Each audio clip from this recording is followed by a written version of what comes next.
Welcome to RM biology. আজকে আমি তোমাদের সাথে ডিসকাস করব উচ্চ মাধ্যমিক 2020 বায়োলজিক্যাল সায়েন্সের কোশ্চেন। তোমরা প্রত্যেকেই জানো বায়োলজিতে 1 নম্বর মানে MCQ, 1 নম্বর শর্ট টাইপ কোশ্চেন, 2 নম্বর, 3 নম্বর, 5 নম্বরের কোশ্চেন থাকে। টোটাল 70 নম্বরের পরীক্ষা হয়। তার মধ্যে থেকে আজকে আমি তোমাদের সাথে 2, 3 আর 5 মার্কসের। তাহলে শুরু করা যাক। আমরা 2 নম্বরের প্রশ্ন দিয়ে শুরু করছি। দেখতেই পাচ্ছ তোমাদের স্ক্রিনে, জন্মের মূল বৈশিষ্ট্য লেখো অথবা ফ্যালোপিয়ান নালী কি। তোমরা ভিডিওটিকে পজ করে কোশ্চেনের স্ক্রিনশট নিয়ে রাখতে পারো পরবর্তীকালে প্র্যাকটিসের জন্য। দেখো প্রতিটা কোশ্চেনেই স্টার মার্ক দিয়ে আমি বুঝিয়ে দিয়েছি কার গুরুত্বটা কত। তো তোমরা দেখতে পাচ্ছ যে সেকেন্ড কোশ্চেনটি রয়েছে, সেকেন্ড কোশ্চেনের গুরুত্বটা অনেক বেশি। যেমন ওর সঙ্গেই 6 নম্বর একটা কোশ্চেন রয়েছে, 2টি বিদেশি কার্পে বিজ্ঞানসম্মত নাম লেখো। গুরুত্বপূর্ণ প্রশ্ন এবছরের জন্য। অনুকরণের প্রকারভেদগুলি সংক্ষেপে আলোচনা করো। খুবই ভালো কোশ্চেন এবছরের জন্য। mRNA ও tRNA পার্থক্য লেখো। খুবই ইজি কোশ্চেন, খুব সহজেই তোমরা পারবে। ইউটিফিকেশন কাকে বলে সংজ্ঞাটি লিখতে হবে। ক্যান্সারের কারণগুলো তো প্রত্যেকেরই জানা আছে। মানবদেহে তেজস্ক্রিয় দূষক পদার্থের 2টি প্রভাব উল্লেখ করো। খুবই গুরুত্বপূর্ণ একটি কোশ্চেন এবছরের জন্য। তো পরবর্তী কোশ্চেন দেখো, সব থেকে ইম্পর্টেন্ট কোশ্চেন, অটো ইকোলজি ও সিনেকোলজির মধ্যে 2টি পার্থক্য লেখো। প্লাসেন্টার 2টি বিরূপ কার্য লেখো। খুবই ইম্পর্টেন্ট কোশ্চেন। আমি হ্যাপাজার্ডলি পড়ছি, তোমরা ভিডিওটি পজ করে করে দেখে নিতে পারবে। তোমাদের হয়তো মনে হতে পারে ল্যাজারাস প্রজাতি কাকে বলে, একটি উদাহরণ দাও। কোশ্চেনটি একটু ঘুরিয়ে কোশ্চেন করা আছে, তোমরা বইতে খুঁজলে ভালো করে পেয়ে যাবে। এবং এখানে দেখো 10 নম্বর কোশ্চেনটি, চিপকো আন্দোলনের মূল বক্তব্য কী ছিল। খুবই ভালো একটি কোশ্চেন। এবং শেষ যে কোশ্চেনটি রয়েছে মানে 11 নম্বর কোশ্চেন, বহুভ্রূণতা কী, একটি উদাহরণ দাও। খুব খুব ইম্পর্টেন্ট কোশ্চেন এবছরের জন্য। সেখানে স্টার মার্ক দেওয়া নেই, কিন্তু আমি বলে দিচ্ছি কোশ্চেনটি খুবই গুরুত্বপূর্ণ।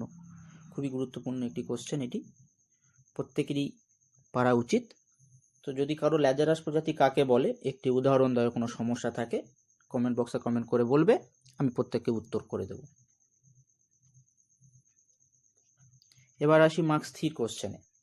তো দেখো প্রথমেই রয়েছে বায়ুপরাগী ও জলপরাগী ফুলের 2টি করে বৈশিষ্ট্য। দ্বিতীয় কোশ্চেন, লিঙ্কেজ কি, পাখির লিঙ্গ নির্ধারণ পদ্ধতি লেখো। খুব ইম্পর্টেন্ট। ল্যাক ও প্রেরণ সংক্ষেপে লেখো। সংক্ষেপে লিখতে বলতে এখানে গঠন, জিনগুলোর ভূমিকা এবং নিয়ন্ত্রণ কিভাবে হয় সব লিখতে হবে। যেমন এবিও গ্রুপের সাহায্যে মাল্টিপল অ্যালিলিজম ব্যাখ্যা করো। খুব ভালো কোশ্চেন। আদর্শ অ্যান্টিবডির চিত্র অঙ্কন করো। খুব ইম্পর্টেন্ট কোশ্চেন। বন্ডগুলো খুব ভালো করে মনে রাখতে হবে, কোনটা কি বন্ড।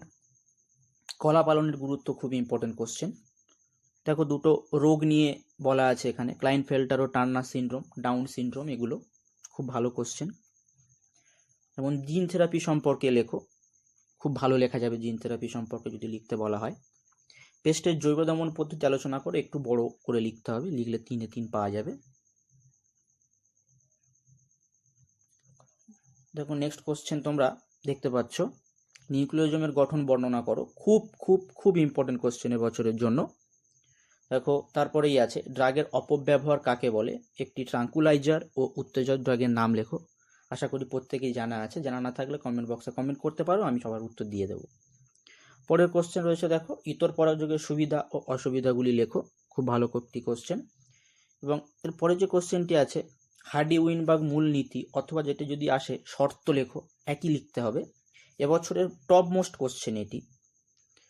তারপরের কোশ্চেনটি দেখো, ডিএনএ ফিঙ্গারপ্রিন্টের তাৎপর্য লেখো। তারপরে আছে জিন প্রযুক্তির সাহায্যে মানব ইনসুলিন উৎপাদন পদ্ধতি লেখো। তোমরা ভিডিওটিকে পজ করে করে কোশ্চেনগুলি লিখে নিতে পারো পরবর্তীকালে প্র্যাকটিস করার জন্য। এবং দেখো নিউক্লিওজোমের গঠন বর্ণনা করো। যদি চিত্র দিতে পারো ছোট করে খুব ভালো হয়, তাহলে 3-এ 3ই পাওয়া যেতে পারে। দেখে নাও কোশ্চেনগুলো খুব ভালো করে। দেখতেই পাচ্ছ তোমরা পরবর্তী কোশ্চেনটি ইউনিট 1-এর কোশ্চেন। সপুষ্পক উদ্ভিদের ইতর পরাগযোগের 3টি অভিযোজনগত কৌশল বর্ণনা করো। 3টি করবে, বেশি করার প্রয়োজন নেই। অ্যামনিওসেন্টেসিস কি, ইউনিট 1-এর প্রশ্ন। গুরুত্ব লিখতে বলেছে, গুরুত্ব লিখে দেবে। শেষ ইউনিটের প্রশ্ন একটি রয়েছে, প্রাণের মরু অভিযোজন সম্পর্কে টিকা লেখো অথবা জল দূষণের উৎস ও মানবদেহে ক্ষতিকর প্রভাব উল্লেখ করো। এটাও সেই ইউনিটেরই কোশ্চেন। তারপরে কোশ্চেন দেখো রয়েছে খুব একটা ভালো কোশ্চেন, ইউনিট 2 থেকে রয়েছে, ট্রান্সলেশন পদ্ধতির প্রারম্ভিক পর্যায়ে বর্ণনা করো। পরের কোশ্চেন রয়েছে মধুর উপাদান কি কি, মৌমাছির যে কোনো একটি রোগের নাম ও কারণ লেখো। শেষ কোশ্চেনটিও ইউনিট 2 এরই কোশ্চেন, বিবর্তনে জেনেটিক্স দ্বীপের ভূমিকা উল্লেখ করো। এই যে কোশ্চেন আছে টোটাল মার্কস দিয়ে দেখতে পাচ্ছ 20টি কোশ্চেন দেওয়া হয়েছে। এই 20টি কোশ্চেনের মধ্যেই সবই কোশ্চেন আসবে। তোমাদের মার্কস দিয়ে 9টি কোশ্চেন আসে এবং 5টি তার সঙ্গে 5টি কোশ্চেনে অথবা থাকে। খুব সুন্দরভাবে তোমরা লিখতেই পাচ্ছ তোমরা। পরবর্তী কোশ্চেনটি ইউনিট। এবার আসা যাক মার্কস 5-এর কোশ্চেনে। তোমরা দেখতে পাচ্ছ মার্কস 5-এর কোশ্চেনগুলি। তো আমি এখানে 2 নম্বর ও 3 নম্বর যেমন সমস্ত ইউনিটের একই সঙ্গে ছিল, তো আমি এখানে ইউনিট ওয়াইজ দিয়েছি। প্রথম ইউনিটের কোশ্চেন 7টা কোশ্চেন দেখতে পাচ্ছ। সেকেন্ড ও থার্ড কোশ্চেনটি এবছরের জন্য সব থেকে ইম্পর্টেন্ট কোশ্চেন। রজচক্রের বিভিন্ন দেশের জরায়ুগাত্র ডিম্বাশয়ের পরিবর্তন সংক্ষেপ আলোচনা করো। হরমোনের নামগুলি অবশ্যই উল্লেখ করবে। 3 নম্বর কোশ্চেন মানব দেহের শুক্রাশয়ের কলাস্থানিক গঠন চিত্রসহ আলোচনা করো। খুবই ইম্পর্টেন্ট কোশ্চেন। 4 নম্বর কোশ্চেন গুপ্তবীজী উদ্ভিদের দিনিষেক পদ্ধতি সংক্ষেপে আলোচনা করো। খুবই ইম্পর্টেন্ট কোশ্চেন। 5 নম্বর কোশ্চেনটা সিফিলিস গনোরিয়া রোগের লক্ষণ, রোগ বিস্তার, দমন পদ্ধতি সংক্ষেপে আলোচনা করো। এই কারণেই দেয়া, যদি সমস্ত ইম্পর্টেন্ট কোশ্চেন না পড়ে যদি কোনো আনইম্পর্টেন্ট কোশ্চেন আসে তাহলে কিন্তু এই কোশ্চেন তোমরা পাবেই শিওর। 2টি প্রশ্ন তোমরা এখান থেকে দেখে নিতে পারো এমটিপি কি, বাকি যে প্রশ্নটি আছে তোমরা পজ করে দেখে নেবে। তো পরবর্তী ইউনিটে আসা যাক। ডিএনএ জেনেটিক বস্তু প্রমাণ করে বছরের মোস্ট ইম্পর্টেন্ট কোশ্চেন ইউনিট 2 থেকে 5 নম্বরে। ল্যাগ অপেরার নিয়ন্ত্রণকারী জিনের গঠন ও ভূমিকা বর্ণনা করো। আগেই বলেছি কীভাবে লিখতে হবে। জেনেটিক কোড কি, ট্রান্সক্রিপশন পদ্ধতির প্রধান বৈশিষ্ট্য লেখো। খুব একটি ভালো কোশ্চেন। আণবিক জীববিদ্যায় সেন্ট্রাল ডগমা বলতে কি বোঝো, উদাহরণ সহ অভিসারী ও অপসারী অভিযোজন ব্যাখ্যা করো। তো এখানে তোমরা অভিযোজন থেকে একটা প্রশ্ন পেয়ে গেলে, এভলিউশন পার্ট থেকে বিবর্তন যেটা আছে সেখান থেকে একটি প্রশ্ন তোমরা পেয়ে গেলে খুবই ইম্পর্টেন্ট কোশ্চেন, সহজ কোশ্চেন। এবং 5ম কোশ্চেন দেখো, শেষ কোশ্চেন ইউনিট 2 থেকে মৌমাছির লিঙ্গ নির্ধারণ পদ্ধতি আলোচনা করো। ক্রসিং ওভারের গুরুত্ব লেখো। ক্রসিং ওভারের গুরুত্ব তোমরা ক্লাস 11-এও পড়েছো, এখানে তোমরা লিখতেই পারবে খুব ভালো করে, অসুবিধা কিচ্ছু হবে না।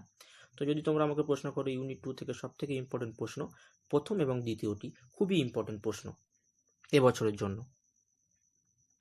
তো দেখো শেষ ইউনিট থেকে তোমরা দেখতেই পাচ্ছ আমি মাত্র 5টি প্রশ্ন দিয়েছি। তার মধ্যে দেখো 5ম প্রশ্নটি সব থেকে গুরুত্বপূর্ণ প্রশ্ন। 5ম যে প্রশ্নটি রয়েছে সব থেকে গুরুত্বপূর্ণ প্রশ্ন এবছরের জন্য। তারপরে তোমরা দেখো জিনগত প্রজাতিগত বৈচিত্র্যের মধ্যে পার্থক্য লেখো। তোমরা 11-এও পড়েছো জিনগত প্রজাতিগত বৈচিত্র্যের মধ্যে পার্থক্য কী। সেকেন্ড প্রশ্ন দেখো লেখা আছে জন্মহার ও মৃত্যুহারের মধ্যে পার্থক্য লেখো। যে কোনো 3 প্রকার জনসংখ্যার আন্তঃক্রিয়ার উদাহরণ সহ বর্ণনা করো। পারবে, খুবই ভালো প্রশ্ন, প্রতিটি বইতে খুব সুন্দর করে লেখা রয়েছে। এবং দেখো প্রথম প্রশ্নের সঙ্গে একটি প্রশ্ন রয়েছে বাস্তুতন্ত্রের বিয়োজকের ভূমিকা লেখো।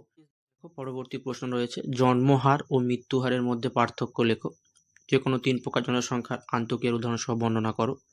জল ও বায়ু দূষণের কারণ উল্লেখ করো। অরণ্য ধ্বংসের কারণ উল্লেখ করো। জীব বৈচিত্র্য অবলুপ্তির কারণ উল্লেখ করো। মানবদেহে বায়ু দূষণের ক্ষতিকর প্রভাব উল্লেখ করো। বিশ্ব উষ্ণায়ন ও গ্লোবাল ওয়ার্মিংয়ের বিবৃতি করো। ওজোন গহ্বর সৃষ্টির কারণ ও প্রতিকার উপায় লেখো। ভিডিওটি ভালো লাগলে অবশ্যই লাইক, শেয়ার ও কমেন্ট করবে পরবর্তীকালে আরও এরকম ভিডিও পাওয়ার জন্য।